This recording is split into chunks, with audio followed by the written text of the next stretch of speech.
یہ لو، بہت احتیاط کرنا زائدہ، اگر دھیان سے یہ کام نہیں کرو گے تو یہ میری موت کا پروانہ ہوگا جو تمہارے ہاتھ میں دیا ہے میں نے۔ تم زندان سے بھاگ کیوں نہیں جاتے مختار؟ کہیں زبیریوں کے یخنی تمہیں پسند تو نہیں آ گئی؟ تم کب تک عمر کے بیٹے کی توجہ بلکہ صفیہ کی عاجزانہ گزارشوں پر توجہ کر کے اپنی آزادی کی سفارشیں کراتے رہو گے؟ یہ آخری بازی ہے زائدہ، اگر میں زندان سے بھاگ جاؤں تو زبیریوں کو میرے خروج کی خبر مل جائے گی، سارے جہاں کو پتہ چل جائے گا کہ میرا کیا ارادہ ہے۔ دشمنان علی عین الوداع میں توابین کے قتل عام کے بعد اس بات پر یقین رکھتے ہیں کہ شیعوں کا خطرہ ختم ہو گیا، اسی یقین پر رہیں تو ہم سب کا فائدہ ہے۔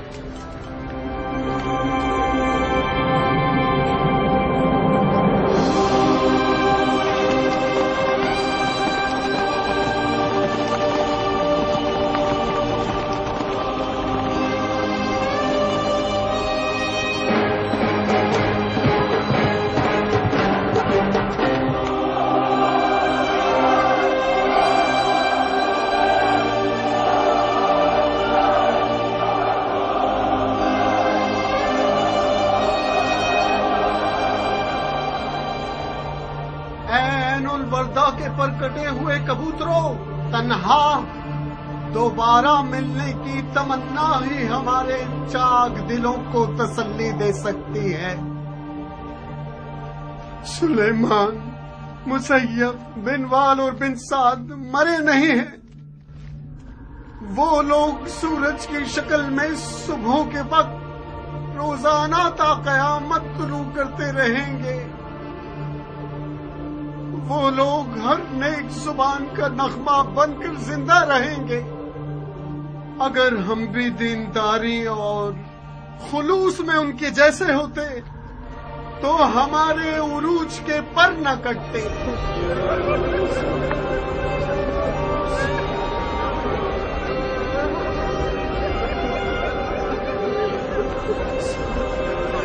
ابھی بہت سی ایسی راہیں ہیں جن پر ہم نہیں چلے ہیں، بہت سی باتیں ہیں جنہیں ہم نے سنا نہیں، بہت سے ایسے الفاظ ہیں جن کا ہم نے اقرار نہیں کیا، اور دیکھنے کی بہت سی چیزیں جو ہم نے نہیں دیکھی۔ توابین آج کے بعد سے ایک اور ذمہ داری اپنے سر پر رکھتے ہیں، ہمیں عین الوداع اور کربلا کے خون کا انتقام ایک ساتھ لینا ہوگا۔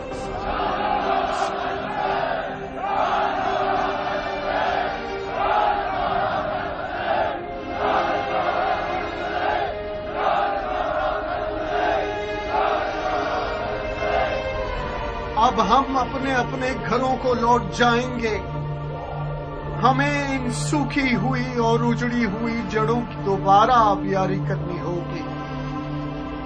اس تحریک کو اب آگے بڑھانا دوبارہ قوت جمع کرنے پر مشروط ہے۔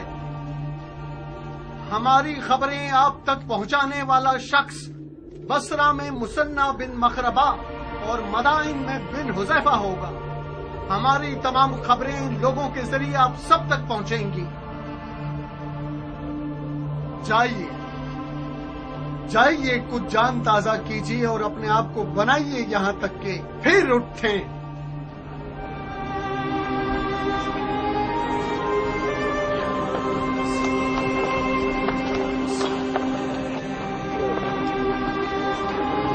خدا کے حوالے میرے بھائی،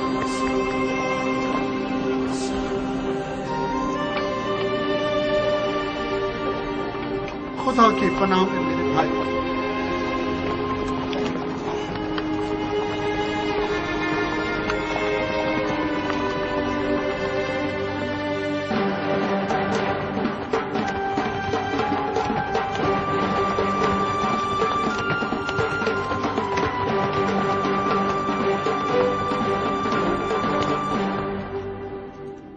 درود ہو عین الوردہ کے تھکے ماندے مجاہدوں پر۔ میں ابو اسحاق مختار ثقفی کی طرف سے ایک خط لے کر آیا ہوں۔ مختار؟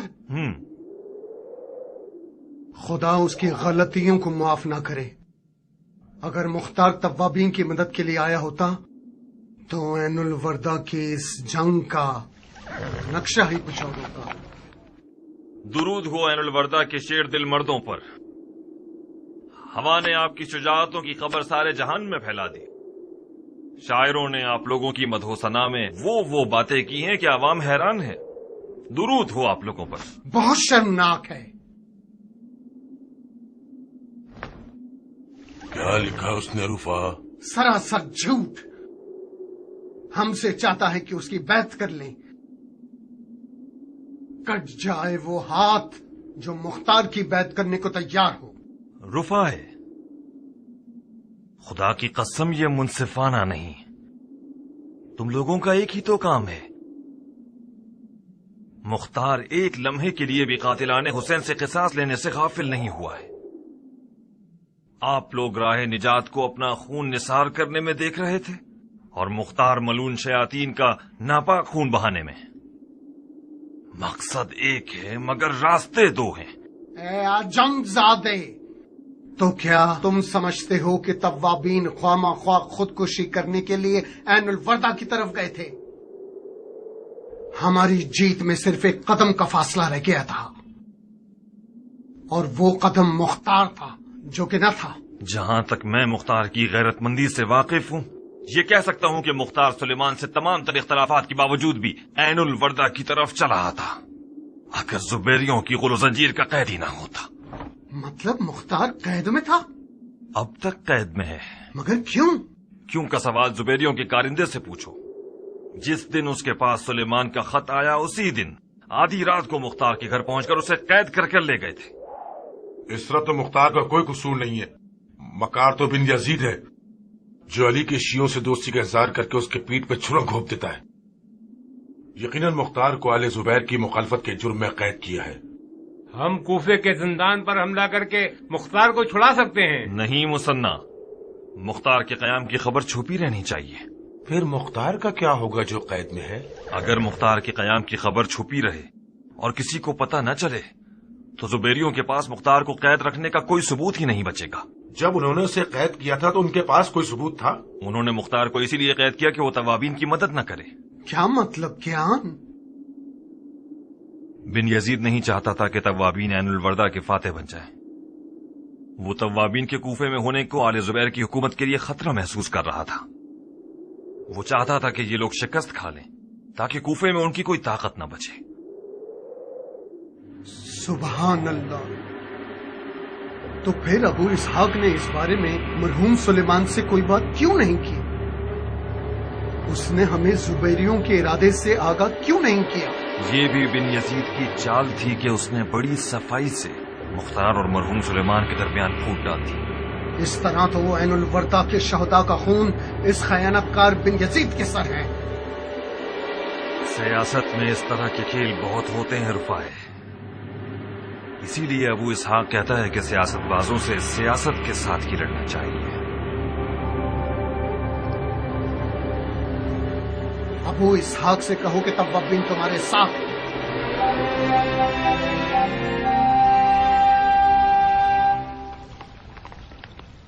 کیا لکھا ہے اس میں؟ ہم دونوں سے مختار کی آزادی کی درخواست کی ہے۔ یہ لو، تم خود پڑھ لو۔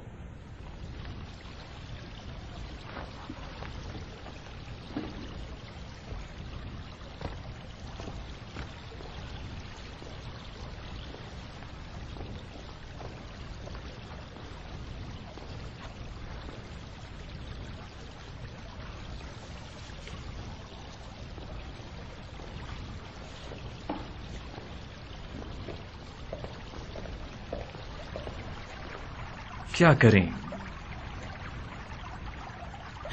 سمجھ نہیں آ رہا۔ میری رائے تو یہ ہے کہ ہمیں مختار کو آزاد نہیں کرنا چاہیے۔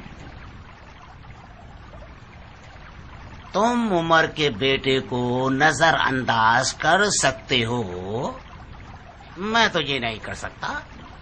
اگر خلیفہ کی اولاد ہم سے ناراض ہو، یہ اس سے بہتر ہوگا کہ خلیفہ ناراض ہو جائے۔ آزادی مختار کا مطلب وہی پچھلی پریشانیاں اور گھبراہٹیں۔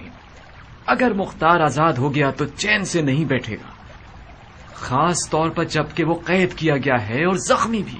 مجھے لگتا ہے کہ توابین کی عین الوردہ میں شکست کے بعد شیعوں کے ہاتھ پاؤں کٹ گئے ہوں گے اور ان کا سارا جوش ختم ہو گیا ہوگا اور یہ مروانیوں کے حریف نہیں ہو سکتے، لہذا وہ مجبور ہیں کہ ہم سے اتحاد کر لیں۔ یہ بتاؤ خلیفہ کو کیا جواب دو گے اگر ہم نے مختار کو آزاد کر دیا؟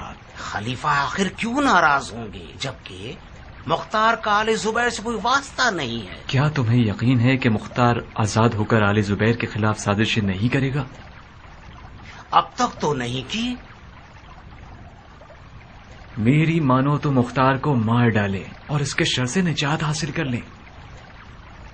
لعنت خداوند اور شیطان رجیم پر۔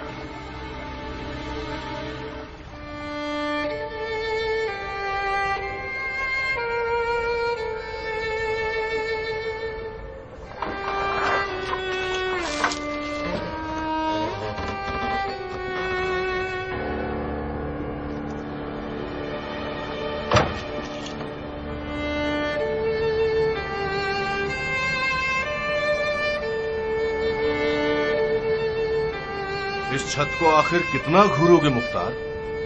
تمہاری نگاہوں کی تیزی نے تو چھت میں سوراخ کر دیا، اب تو تمہارے صبر اور حوصلے نے تمہاری چاہ پوری کر دی ہے۔ آزاد ہو گیا؟ بظاہر تمہاری پشت بہت مضبوط ہے، مجھے تو یقین نہیں آتا کہ عمر کے بیٹے کی مہندی آل زبیر کے یہاں بھی رنگ لے آئے گی۔ خلیفہ زادے کے خط نے اپنا کام کر دکھایا۔ یقیناً بن یزید نے عمر کے بیٹے کی سفارش کے بارے میں ابن زبیر سے بات نہیں کی، ورنہ وہ میری آزادی کے حکم کے ساتھ اپنی موت کا حکم صادر نہ کرتا۔ وہ لوگ تم سے وعدہ لینے آئے ہیں تاکہ تم بیت نہ توڑو اور ہنگامہ آرائی نہ کرو۔ جیسا کہ نظر آ رہا ہے کہ طلعت الخیر کا نواسہ تمہاری آزادی کے خلاف ہے، مگر بن یزید نے اسے چپ کرا دیا ہے۔ تم دھیان رکھنا اور اس کو غصہ مت دلانا۔ اس سے پہلے کہ وہ اپنا فیصلہ بدل لے جلدی کرو، تمہارے قدم زندان کے باہر پہنچ جائے تو کوئی تمہارے قدموں کی خاک بھی نہیں چھو سکے گا۔ اپنی شال اور قبا پہنو اور چلو۔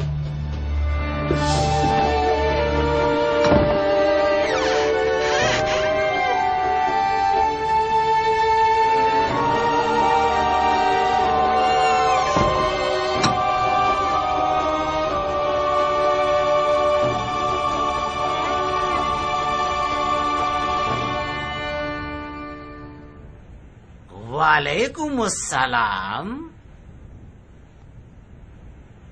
میری آنکھیں اندھیرے میں رہنے سے دھندلے پن کا شکار ہو گئی ہیں،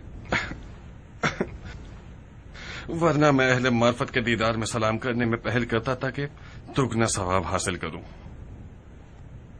مختار، جو شخص اپنی کرسی اور منصب کو داؤ پر لگا رہا ہے تاکہ تم ایسے آزاد ہو جاؤ اور اپنی زندگی کی خوشیوں تک پہنچ سکو اور اس کے ساتھ اچھا برتاؤ کرو، مجھے معلوم ہے کہ تمہیں آزاد کرنا میرے لیے تکلیف دہ ہوگا، مگر کیا کروں؟ اس نے مجھ سے تمہاری آزادی کی درخواست کی جو میرے لیے نہایت محترم ہے۔ مجھے امید ہے کہ تم میری اس نیکی کا صلہ یوں دو گے کہ جب تک ہم کوفہ میں ہیں تم آل زبیر کے خلاف کوفے میں کوئی قدم نہیں اٹھاؤ گے اور ہماری بے عزتی نہیں کرواؤ گے۔ میرے اپنے اور میری زمینیں لاوارث پڑی ہوئی ہیں اور میری کھیتی باڑی کا کام بھی تباہ ہو گیا ہے۔ میں وعدہ کرتا ہوں کہ میری اس تلوار نیام سے باہر نہ آئے سوائے کسی بیلچے کے دستے کو تراشنے کے لیے یا درخت کی کٹائی کے لیے۔ میں چاہتا ہوں کہ اپنی ضائع شدہ زندگی کو کسی حسین درخت کی پرورش میں یا کسی پودے کے بڑھنے کے منظر کو دیکھنے سے کرتا رہوں اور اپنی باقی ماندہ زندگی اپنی اولاد کے لیے وقف کر دوں۔ جاؤ مختار، جاؤ، تم اب آزاد ہو۔ اب باقی زندگی کا کچھ حصہ توابین کے یتیم بچوں پر صرف کرو۔ کینہ توزیوں اور دشمنیوں کا کوئی ثمر نہیں ہے سوائے کوفے کے یتیموں میں اضافے کے۔ آزادی مشروط ہے مختار۔ مشروط کس بات پر؟ تمہیں کلام الہی پر ہاتھ رکھ کر قسم کھانی ہوگی کہ تم بیعت نہیں توڑو گے اور آل زبیر کے خلاف کوئی سازش نہیں کرو گے، اور اگر قسم توڑو گے تو تمہیں مکے میں 1000 اونٹوں کی قربانی کرنی ہوگی اور اپنی تمام تر ملکیت چاہے عورت ہو چاہے مرد سب کو آزاد کرنا ہوگا۔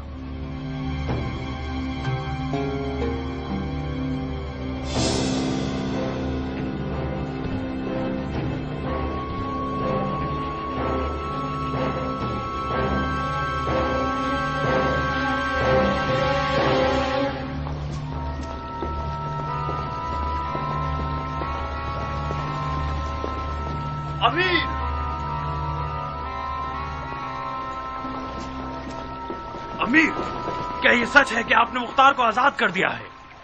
ہاں، مختار آزاد ہو گیا ہے۔ کیوں؟ کیوں؟ اب میں تمہیں جواب دوں گا پسر سعد۔ تم لوگوں کو روز روشن مسلمانوں کے دارالحکومت میں داخل ہونے کی اجازت دی ہے، ہاں؟ کیا ہمارے درمیان طے نہیں پایا تھا کہ تم لوگ اپنے خانہ خراب گھروں میں بیٹھے رہو اور ہماری اور اپنی ہر طرح کی راو رسم کا انکار کر دو، ہاں؟ امیر، مختار کی آزادی کا حکم یعنی آپ کی اور ہماری موت کا حکم، یہی تھی وہ سیاست جس پہ آپ کو اتنا ناز تھا، ہاں؟ جانتا ہوں مختار کو آزاد نہیں ہونا چاہیے تھا، مگر مختار کی آزادی اس نے مجھ سے مانگی جو ہم سب کے لیے عزیز و محترم ہے، اور اس کی حرمت واجب ہے۔ آپ پسر زبیر کے بھیجے ہوئے حکمران ہیں یا پسر عمر کے بھیجے ہوئے حکمران ہیں؟ مختار کی آزادی کا مطلب فتنہ یعنی آشوب یعنی جنگ جنگ جنگ۔ آپ نے ایک خلیفہ زادے کی دوستی کا خیال کیوں رکھا؟ کیونکہ میرے کان میرے اپنے نہیں تھے، ایک ایسے خلیفہ کی عظمت اور احترام سے بھرے ہوئے تھے جس نے عرب کو عجم اور ترک اور تاتار اور روم اور زنگی اور ہندو پر مسلط کر دیا۔ یہ ٹھیک ہے کہ خلیفہ زادے نے سیاست کو چھوڑ دیا ہے، مگر سیاست نے اسے نہیں چھوڑا۔ یزید، جو کہ یزید تھا اور کسی خدا کو نہیں مانتا تھا، وہ بھی عبداللہ ابن عمر کے حکم کو مانتا تھا۔ امیر، مان لیجئے کہ مختار کی آزادی عراق کی ہر حکومت کے لیے خطرہ ہے، چاہے اموی ہو یا زبیری۔ مختار ایک علوی حکومت برپا کرنا چاہتا ہے، اگر اسے ڈھیل دیں گے تو وہ اپنے خواب سچے کر دکھائے گا۔ مختار کل تک خطرے کا باعث تھا شیمر، اب وہ آواز نہ نکالنے والا مرغا ہے۔ اس کے طواب بھائیوں کے شکست کھانے سے وہ بھی ٹوٹ گیا ہے۔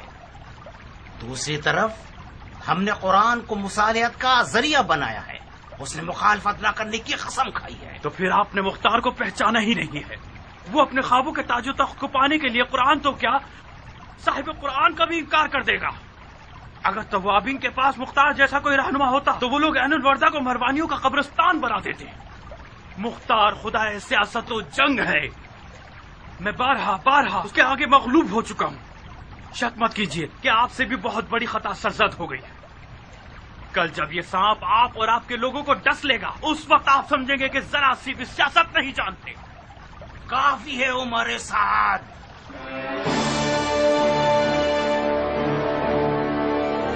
کافی ہے۔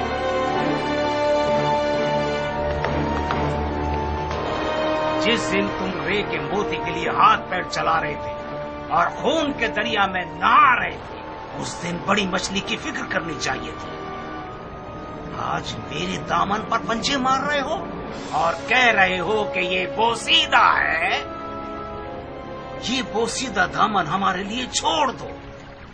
ہم جانتے ہیں کہ جو مختصر سے سیاست جانتے ہیں اس سے خود کو کیسے بچانے۔ تم جاؤ اور ان ہڈیوں سے پناہ مانگو جنہیں کربلا کے میدان میں تم نے دفن کیا ہے۔ اہل بیت رسول کا رحم و مروت بہت زیادہ ہے، شاید تمہیں اس مشکل سے نجات دے دے۔ تشریف لے جائیے۔ اور ہاں، ہم نے خفیہ طور پر یہ طے کیا ہے کہ آپ لوگ اپنے گھروں سے نہیں نکلیں گے۔ میں وعدہ نہیں کر سکتا کہ آپ جیسوں کی جان کی ضمانت کر سکوں۔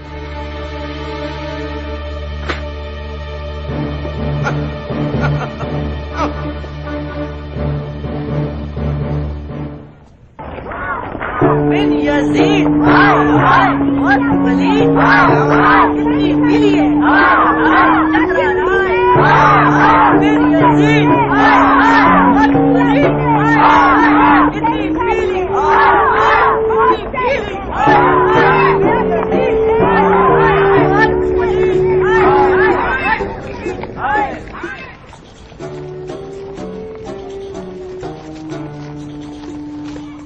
بن یزید ہائے ہائے بہت پلید اتنی پیلی ہے ہائے ہائے چکرا رائے ہائے ہائے بن یزید ہائے ہائے بہت پلید اتنی پیلی اتنی پیلی بن یزید بہت پلید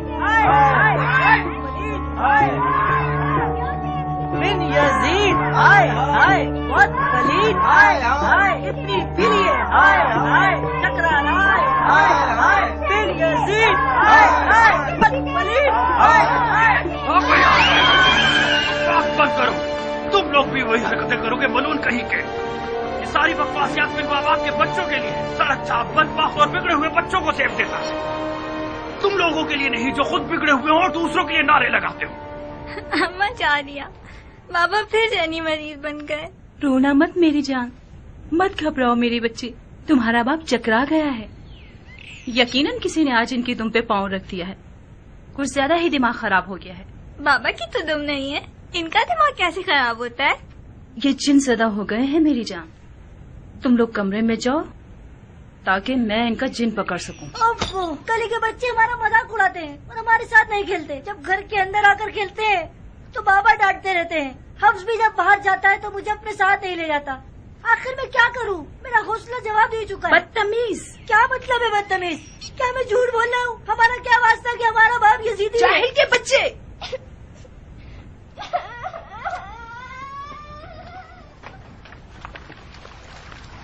خوش رہیے گا، خوش رہیے گا. کیا تربیت کی ہے آپ نے؟ یہ جاہل کے بچے میرے لیے عذاب کے فرشتے بن گئے ہیں.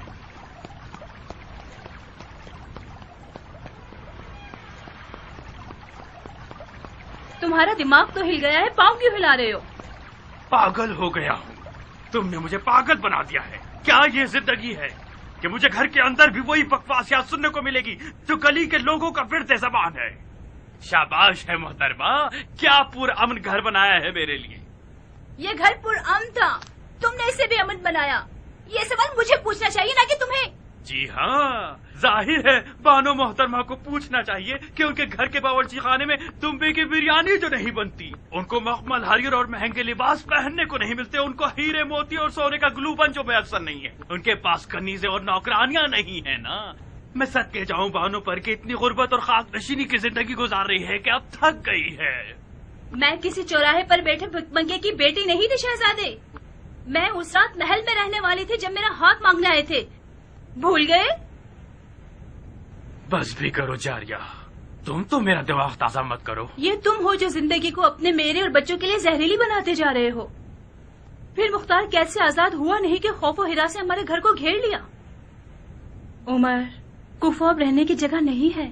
تم نے ان گلیوں اور لوگوں سے کیا اچھا دیکھ لیا جو دونوں ہاتھوں سے اس خرابے کو پکڑ کر بیٹھ گئے اور چھوڑنا نہیں چاہتے. تم بھول گئے کوفہ کی عورتوں نے بھی تمہیں کس ذلت و خواری کے ساتھ مسجد کوفہ سے باہر نکالا، تم پر پتھر اور ڈنڈے برسائے، توف اور لعنت کی. ہم کوفے سے چلے کیوں نہیں جاتے؟ کہاں چلے جائیں عورت؟ میری تمام جائیداد اسی خرابے میں ہے. عمر چلو کچھ عرصے کے لیے شام یا حجاز کی طرف چلتے ہیں جب تک کوفے کے حالات ٹھیک ہو جائے. اپنی جائیداد کسی امانت دار کے حوالے کر دو کہ ہمارے آنے تک ان کی دیکھ بھال کرے. یہ لوگ اتنے چور ہیں کہ ادھر ہم نے کوفے سے باہر قدم رکھا اور یہ سب کچھ بیچ کھائیں گے. جب تمہاری جان تمہاری جائیداد میں اٹکی ہوئی تھی تو تم رے کیسے جانا چاہتے تھے؟ تم نے اپنے آپ کو نافہم کیوں بنا رکھا ہے جاریہ؟ رے کا معاملہ الگ تھا، اور پھر مجھے کوفے سے کیوں چلے جانا چاہیے؟ کوفہ کس خبیث کی ملکیت ہے جسے میں نے چرایا ہے؟ اور کوفے میں کیا ہونا ہے جو میں جاؤں؟ مختار اور اس کے جیسے لوگ کیا بگاڑ لیں گے؟ طبابی نے جو اتنے سارے ہنگامے کیے ان کا کیا ہوا؟ ہم کوفے سے چلے جائیں، میں کوفے سے چلا جاؤں تاکہ سب یہ بولیں کہ پسر سعد نے کوئی چھپنے کی جگہ تاک لی ہے اور اپنی دم سر پہ رکھ کر بھاگ گیا ہے.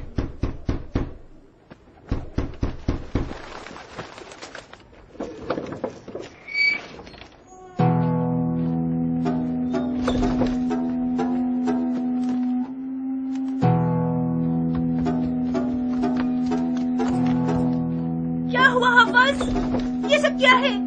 کیا کیا تم نے اپنے ساتھ؟ میرے بچے بچہ نہیں ہوں میں بڑھیا، میں ہوں حفص ابن عمر ابن سعد ابن ابی وقاص، ستار جنگ کربلا کا بیٹا، فاتح ایران کا نواسا۔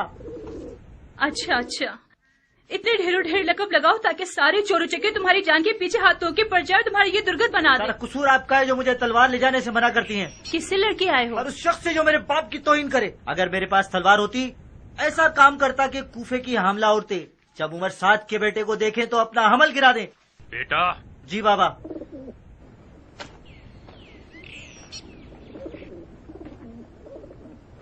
تم لڑے کیوں تھے؟ اوریان کے ساتھ نہر پر مچھلی پکڑنے گیا تھا کہ مائی گیرو کے 6-7 بچے ہمارا راستہ روک کے کھڑے ہو گئے کہ یہاں ہمارا قبضہ ہے، تمہیں یہاں شکار کا حق نہیں۔ اوریان ڈر گیا، وہ واپس لوٹنا چاہتا تھا، میں ان کے سامنے ڈٹ کر کھڑا ہو گیا۔ قبضے کا کیا مطلب ہے؟ نہر تو سب کے لیے ہے، نہر خدا کی ہے، ہماری بحث بڑھ گئی۔ اوریان کے منہ سے نکل گیا، جانتے ہو کس سے لڑ رہے ہو؟ یہ عمر 7 کا بیٹا ہے۔ ان خبیثوں نے کہکا لگا کر میرا مذاق اڑایا، ایک نے آپ کو گالی دی، میں نے اسے مارا، سب مجھ پر ٹوٹ پڑے۔ کون سی گالی دی؟ بہتر ہوگا کہ آپ نہ سنیں، بہت ہی بری گالی دی۔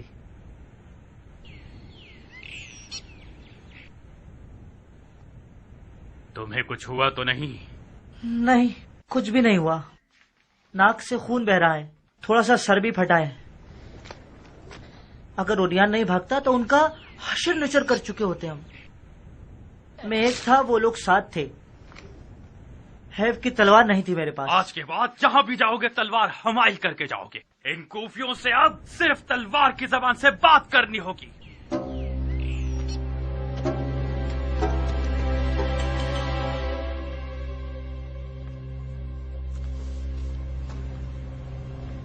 کیا کرنا چاہتے ہو؟ میں والی کوفہ کی معزولی کا حکم لکھ رہا ہوں۔ تم کب تک اس خط و کتابت پر دل بہلاتے رہو گے؟ اپنے منہ کو غار میں چھپا لیا ہے اور اطراف کی خبر نہیں لیتے؟ آج کوفہ یزید اور اس کے ساتھیوں سے بیزار ہے۔ تم شمر اور تم لوگوں کے ساتھی اہل کوفہ کے منفور ہو۔ کوفہ کے بچے روزانہ تم لوگوں کی شکلیں لکڑیوں پر لے کر مزاحیہ اشعار پڑھتے ہوئے گلیوں میں گھومتے ہیں۔ اگر تم جیسے لوگوں کی زبیریوں کے نزدیک کوئی قدر و منزلت ہوتی تو وہ تم لوگوں کو خانہ نشین نہیں کرتے۔ تم اپنے ہی گھر میں قیدی ہو عمر، یقین کیوں نہیں کرتے؟ خدا کی قسم ہمارے پاس کوفہ چھوڑنے کے سوا کوئی حل نہیں ہے۔ جاریہ، اگر آندھی بھی آ جائے تو وہ بھی مجھے کوفے سے نہیں ہلا پائے گی۔ اب تم بولتی رہو۔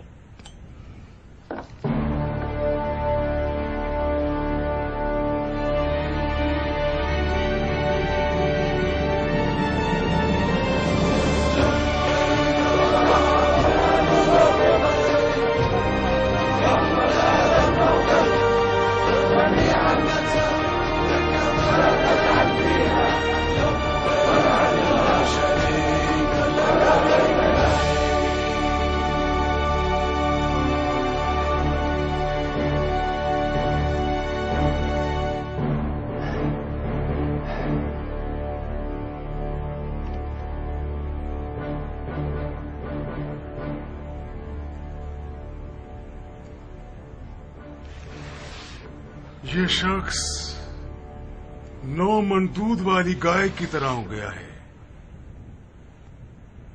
کامیابی سے بھرے ہوئے دودھ کے برتن کو 1 لات سے گرا دیا ہے۔ بن متی،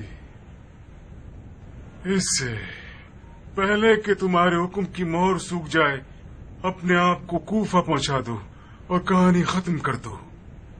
خدا کرے کہ دیر نہ ہوئی ہو۔ ہاں، ابھی نکلے نہیں ہو کہ پہلے ہی ہار گئے؟ کوفہ ایک خوفناک میدان ہے، مجھے فکر مند ہونے کا تو حق دیجیے۔ کوفے میں سیاست اور تلوار بیک وقت چلائی جانی چاہیے، ورنہ ہم اسے سنبھال نہیں سکتے۔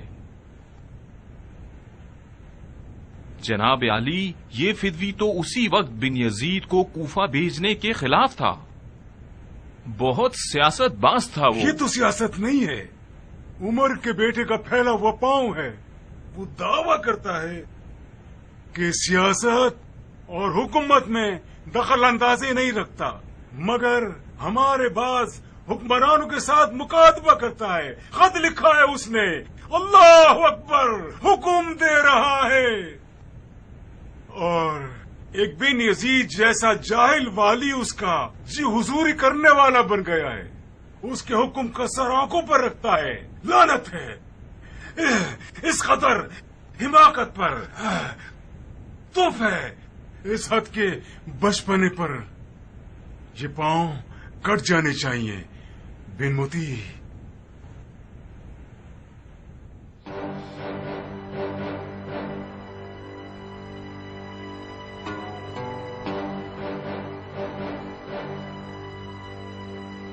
تمہاری مختار سے پرانی دوستی ہے تو پھر کوشش کرو کہ اسے اپنی طرف بلا لو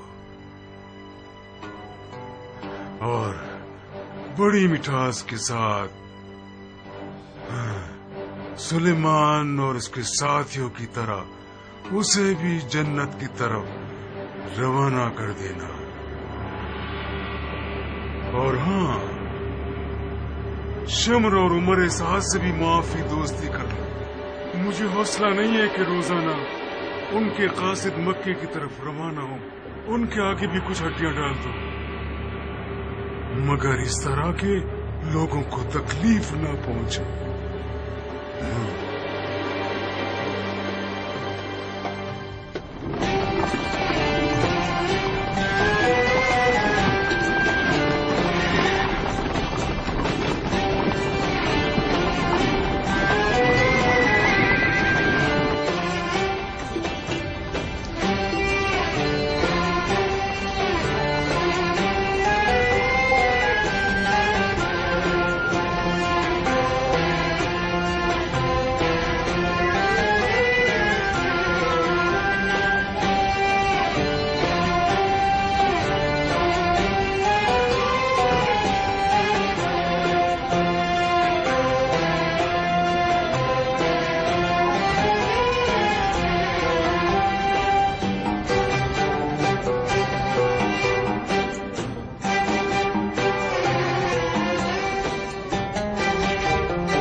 دیکھنے کا ارمان تھا بن شریح.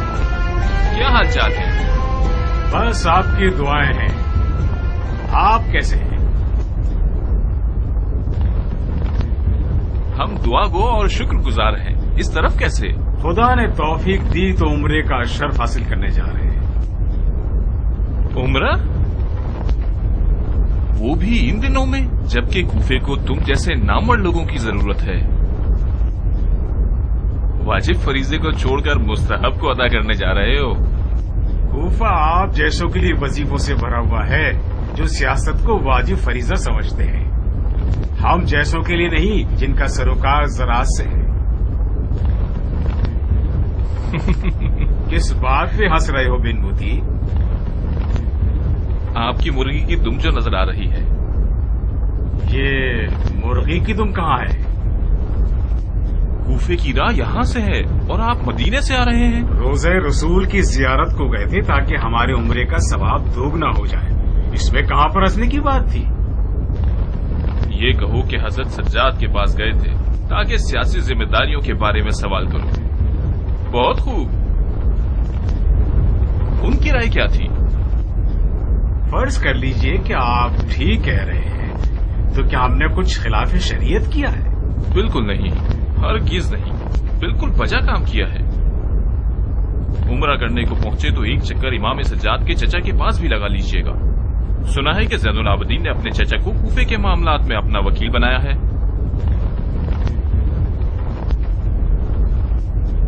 تم اتنے سارے افراد کے ساتھ کس علاقے کو فتح کرنے کا ارادہ رکھتے ہو؟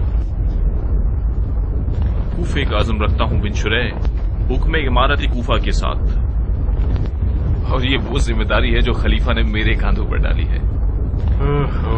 تو اس کا مطلب یہ ہوا کہ بن یزید غلط ثابت ہوا۔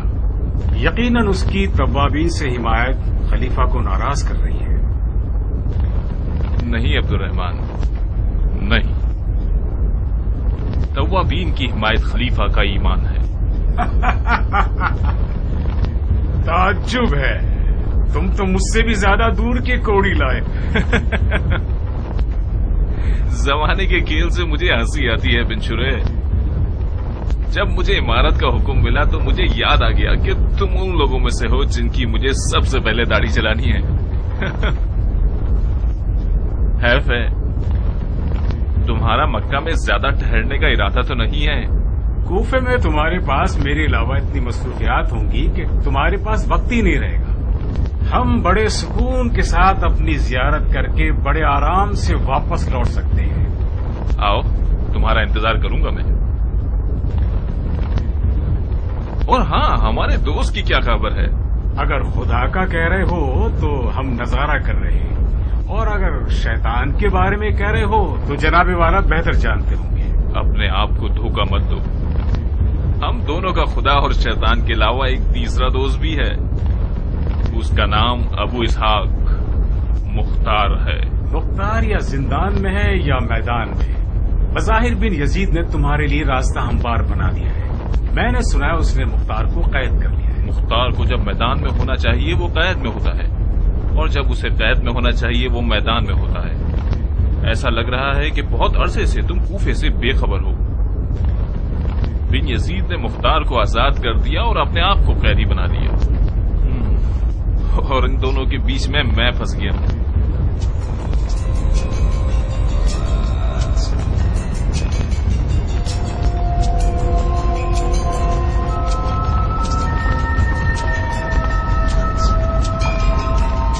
اندازاً ہم کہاں ہیں ابو صاحب؟ غار کے قریب۔ بڑا ہیبت ناک صحرا ہے۔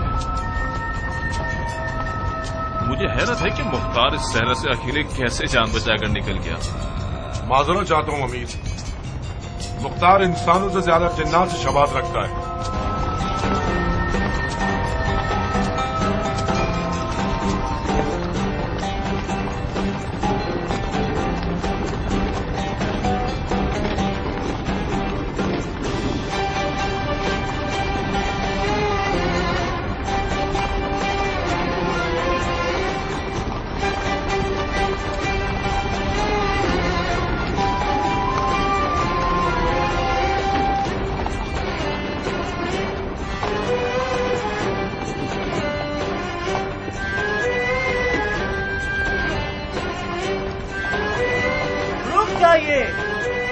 ہم بصرہ اور کوفہ کے دوراہے پر پہنچ گئے ہیں۔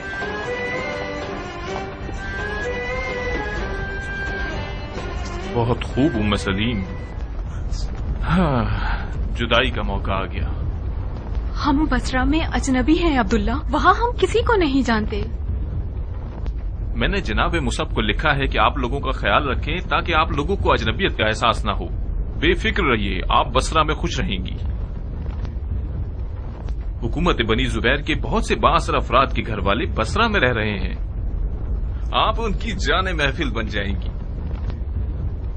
جب ہم کوفہ میں اپنے قدم جما لیں گے تو آپ کے دیدار کو چلے آئیں گے۔ تم کوفے کے امیر اور حاکم ہو، آخر تمہارے گھر والوں کو تمہارے ساتھ کوفہ کیوں نہیں جانا چاہیے؟ میری کوفہ پر حکومت مختار جیسے خطرناک رقیب کو مہار کرنے پر مشروط ہے۔ مگر تم تو مختار کے پرانے دوست ہو۔ ہاں، میں اور مختار بچپن سے ایک دوسرے کے دوست تھے، مگر فی الحال رقیب ہیں۔ دوستی جتنی قریب کی ہو، دشمنی اتنی ہی زیادہ شدید اور خطرناک ہو جاتی ہے، اور امیری کی دشمنی ایک طرح کی جنگ ہے۔ جاؤ ام سلیم، جاؤ اور یہ دعا کرو کہ میری اور مختار کی دوستی ہمیں ایک دوسرے کے خون کے پیاسے ہونے سے روک دے۔ جاؤ خدا کی پناہ میں۔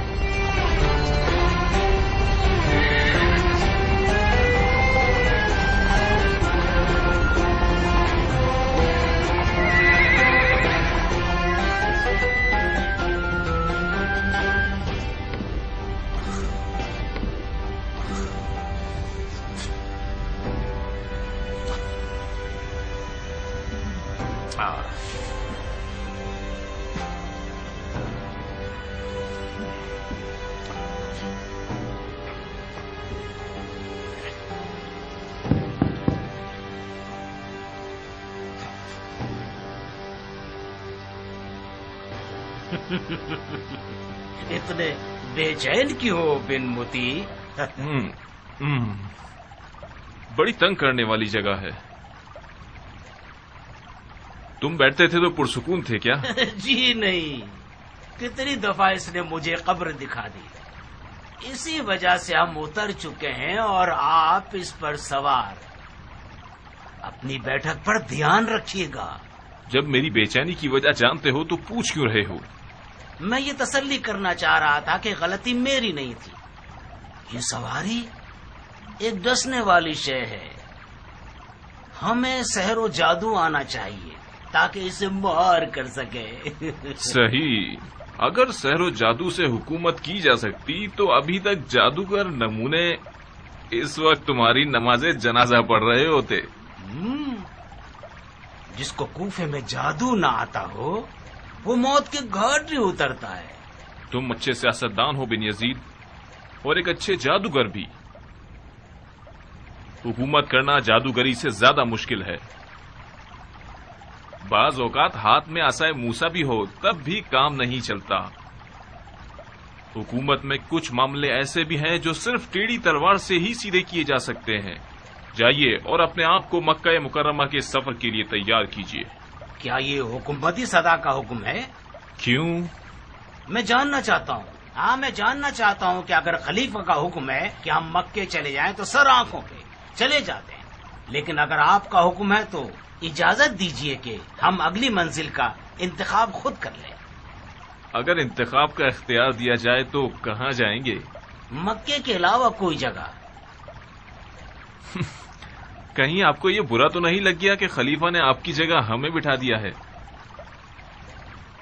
خدا نہ خواستہ آپ آل زبیر کو پیٹھ دکھانے کا ارادہ تو نہیں رکھتے؟ ہرگز نہیں. ہم نے حکومت کی شرط آل زبیر کی بیعت نہیں کی ہے. ہمیں شرعی ذمہ داری نے بیعت کرنے پر مجبور کیا تھا. جب تک خلیفہ اور ہم ہیں ہم عہد و میثاق پر ہمیشہ ثابت قدم رہیں گے. میں ذاتی طور پر تھک چکا ہوں اور کچھ عرصے سیاست کے کھیل سے دور رہنا چاہتا ہوں. ابراہیم کے بارے میں نہیں جانتا. اور میں مزار رسول پر جا کر مجاور قبر نبی بن جاؤں گا. آپ لوگوں کی جیسی مرضی. بن یزید، آپ جہاں کا بھی ارادہ رکھیں گے ہمیں ضرور بتا دیجیے گا تاکہ آپ کے سفر کے اسباب مہیا کر دیے جائیں. اور تم بن مزاحم، کوفیوں کو مسجد میں بلاؤ. شرن اور عرفن ہمیں حکومت کو مسجد کوفہ اور اس کے ممبر سے شروع کرنا چاہیے.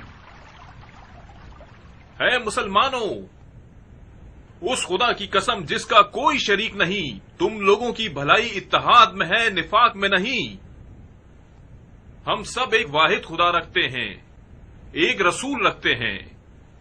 ہمارا ایک قرآن ہے، ایک واحد قبیلہ ہے اور اس کے علاوہ دشمن بھی واحد ہے. بعید ہے کہ کوفے میں آج کوئی فرقہ کھڑا ہو جائے جسے مروانیوں اور امویوں کے فسق پر یقین نہ ہو. اگر کوئی محدود سا طبقہ مل بھی جائے تو وہ منزلی قوم ہے. آپ لوگوں نے یزید کے کارندوں کو کوفے سے نکال دیا مگر خطرہ ختم نہیں ہوا. مروانیوں کے نام سے ظاہر ہو کر آپ کی طرف آ رہے ہیں. جیسا کہ آپ لوگ جانتے ہیں مروانیوں نے شامات پر قبضہ کرتے ہی بن دلاجہ کو ایک لشکر کے ساتھ حجاز کی طرف بھیج دیا ہے اور ابن زیاد کو عراق کی طرف. عبد الملک مروان نے ابن زیاد سے کہا ہے اگر کوفے پر مسلط ہو گئے، اگر کوفے پر قبضہ کر لیا تو 3 دن اور 3 رات تک 3 دن تک کوفیوں کی ناموس تم اور تمہارے لشکر پر حلال ہے. تو ہی بچا لے یا اللہ، تو ہی بچا لے یا اللہ، تو ہی بچا لے یا اللہ، تو ہی بچا لے یا اللہ. بھائیوں، دشمن بہت زیادہ اور مسلح ہیں. اگر آپ لوگ گروہوں میں بٹ جائیں گے اور مروانیوں کے مقابلے پر جائیں گے تو فتح و ظفر میسر نہیں ہوگی. جیسے کہ توابین مغلوب ہو گئے اور عین الوردہ میں ان کا خون بہا، اور خدا ان کی مغفرت کرے۔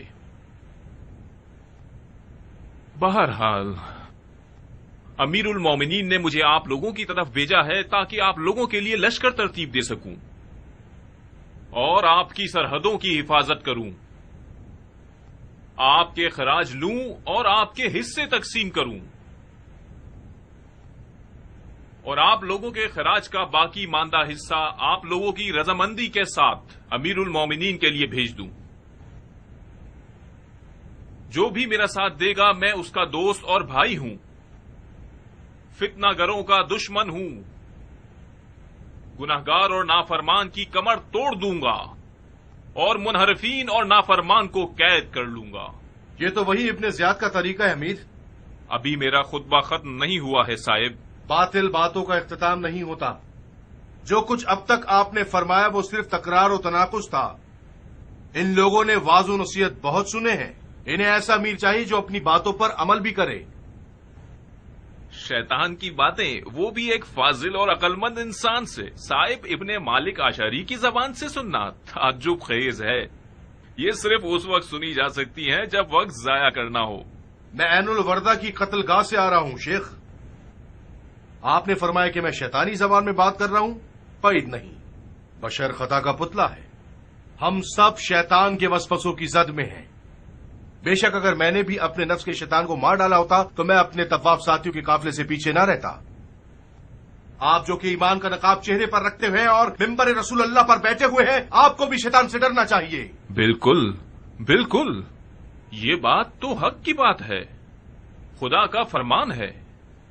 صاحب یہ باتیں تو ہدایت سے بھرپور ہیں، جو تمہارا دل کہنا چاہے کہہ دو، سر آنکھوں پر سنیں گے۔ شاید میری ساری باتیں آپ کے مزاج کو اچھی نہ لگیں، لیکن اگر حقیقت کے طلبدار ہوں تو ہدایت کریں۔ توابین نے اپنی شرعی ذمہ داری پر عمل کیا۔ اگر کوفے کا حاکم وقت ان کی مدد کرنے میں مذائقہ نہ کرتا تو عین الوردہ کا میدان آج مروانیوں کا مقتل ہوتا، نہ کہ توابین کا۔ اگر بن یزید توابین کی مدد کر سکتا تھا اور اس نے نہیں کی، خدا اسے معاف نہ کرے کہ اس نے گناہ کیا ہے۔ بن یزید نے مدد نہیں کی کیونکہ یہ آل زبیر کی سیاست ہے کہ شیعہ کوفے میں ضعیف ہو جائیں اور اقلیت میں رہ جائیں۔ یہ لوگ شیعوں کو گروہ گروہ کی شکل میں مروانیوں کے مقابلے پر بھیجنا چاہتے ہیں تاکہ شیعہ ختم ہو جائے اور ان کی طاقت پامال ہو جائے۔ یہ ایک غلط بات ہے، موافق نہیں ہوں میں صاحب۔ اگر تم میرے خطبے کو غور سے سنتے تو میں نے عرض کیا تھا کہ سب مل کر دشمن سے لڑنے جائیں گے، گروہوں میں بٹ کر نہیں اور منمانی کرتے ہوئے نہیں۔ اگر توابین عین الوردہ نہیں جاتے تو کیا آل زبیر کی تلوار ان کی گردنوں پر تھی کہ کیوں نہیں جا رہے؟ یہ کون سا تفرقہ پھیلانے والا جملہ ہے؟ خدا لعنت کرے اس پر جس کا ارادہ تفرقہ بازی ہو۔ آمین یا رب العالمین۔ اگر آپ جنگ کا ارادہ رکھتے ہیں تو عزم کیجئے، لشکر بھیجئے، شیعہ بھی آپ کے ساتھ ہوں گے۔ جی نہیں، ہرگز نہیں۔ تعصب سے دلوں کو پاک کیجئے تاکہ ہم سب مل کر جہاد کریں۔ حالات میرے تصور سے کہیں زیادہ خطرناک ہیں۔ خلیفہ کی توہین، وہ بھی کھلے عام، یعنی زبیریوں کے اونٹ کو کوفے میں ذبح کر ڈالنا۔ بن یزید نے حکومت نہیں کی، کھیل کھیلا ہے، بالکل ان بچوں کی طرح جو بادشاہ بننے کے کھیل کھیلتے ہیں۔ معافی چاہتا ہوں امیر، ان سے میٹھے انداز میں پیش آئیں گے تو یہ ہم پر سوار ہو جائیں گے۔ آپ ان سے بہت زیادہ اچھے انداز میں پیش آتے ہیں۔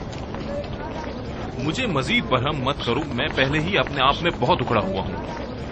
سیاست میں بعض اوقات ایک مسکراہٹ سے ایک لشکر کی جتنی فتوحات حاصل کی جا سکتی ہیں۔ میں ہنسنے پر مجبور تھا، اگر ہنستا نہیں تو حالات کی نوعیت کو سمجھ نہیں پاتا۔